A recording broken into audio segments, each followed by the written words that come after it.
उत्तर प्रदेश में समाजवादी पार्टी और आरएलडी के बीच समझौता हो गया है।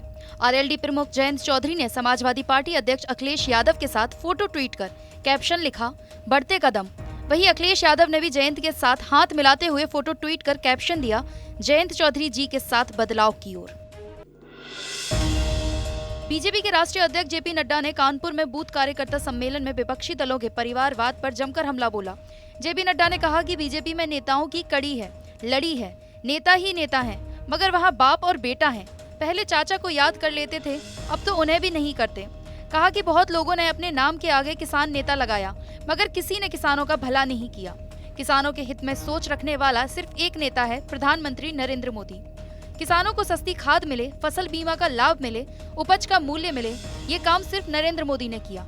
नड्डा ने कहा कि सपा की सरकार में माफिया राज था, अब ये माफिया प्रदेश से पलायन कर रहे हैं। अब ना तो यहाँ गुंडागर्दी होती है और ना ही माफिया रह गए हैं।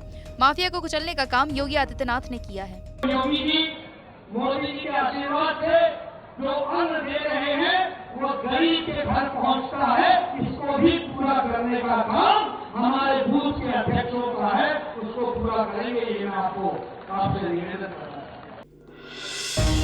मुख्यमंत्री योगी ने एआईएमआईएम अध्यक्ष असदुद्दीन ओवैसी पर पलटवार किया है। सीएम योगी ने बिना नाम लिए कहा कि उस व्यक्ति को चेतावनी देता हूं जो सिटीजनशिप एक्ट संशोधन के नाम पर लोगों को भड़काने का काम कर रहे हैं। लेकिन अब यहाँ दंगाइयों की नहीं चलेगी। चचा जान और अब्बा जान के इन अन्यायियों से कहूंगा कि वे सावधान होकर सुन लें। अगर प्रदेश की भावनाओं को भड़का कर माहौल खराब करोगे तो फिर सख्ती के साथ सरकार निपटना जानती है।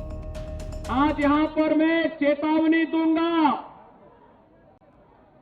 उस व्यक्ति को जो यहाँ पर सिटीजनशिप अमेंडमेंट एक्ट के नाम पर फिर से भावनाओं को भड़काने का कार्य कर रहा है। और भाइयों बहनों, मैं इस अवसर पर चाचा जान और अब्बा जान के अन्यायियों से कहूंगा कि वे सावधान होकर के सुन लें। अगर प्रदेश की भावनाओं को भड़का करके माहौल खराब करोगे तो फिर सख्ती के साथ सरकार निपटना भी जानती है। बीएसपी प्रमुख मायावती ने कहा कि इस बार पार्टी घोषणा पत्र जारी नहीं करेगी। मायावती ने कहा कि वो घोषणा पत्रों पर नहीं काम करने पर यकीन करती हैं। इसके लिए उन्हें चुनावी घोषणा पत्र जारी करने की जरूरत नहीं।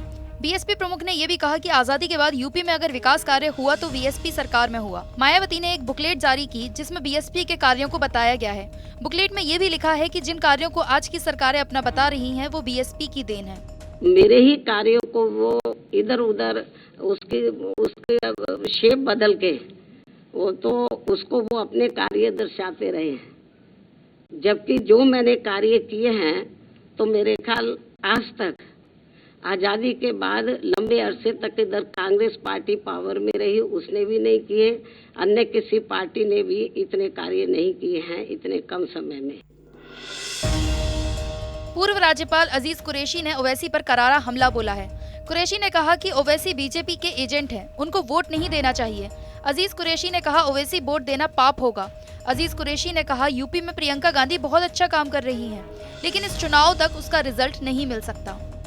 वो एजेंट हैं बीजेपी के, दल्लान हैं बीजेपी के, बीजेपी से पैसा मिलता है उनको, ऐसा कहा जाता है। और वो बीजेपी की सहायता करने के लिए, खाली चुनाव में मदद देने के लिए लोग खड़ा करेंगे ताकि वोटों का बंटवारा हो और बीजेपी को फायदा मिले। उनका घोर विरोध करना चाहिए। एक एक वोट देना उनको पाप होगा लोगों के लिए।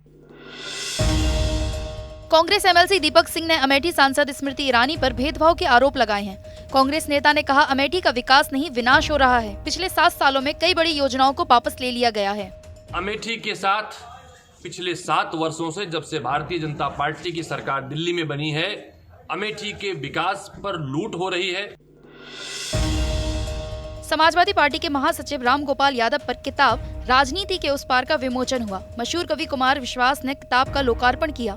इस मौके पर मुलायम सिंह यादव, अखिलेश यादव, प्रमोद तिवारी, आप सांसद संजय सिंह सहित कई बड़े नेता और पत्रकार मौजूद रहे। आवाज को हिंदुस्तान के विकास को कोई रोक नहीं सकता है। आगे चल करके हिंदुस्तान की पहचान दुनिया में नंबर 1 पे होगी। कि आज ऐसी कहीं एकता नहीं। जैसे पर हम प्रोफेसर रामपाल यादव महोत्सव जो है उनको धन्यवाद देते हैं।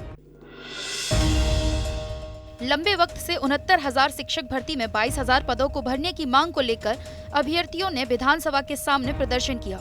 धरना देने आए अभ्यर्थियों को पुलिस ने हिरासत में ले लिया। इस दौरान पुलिस को हल्का लाठीचार्ज भी करना पड़ा।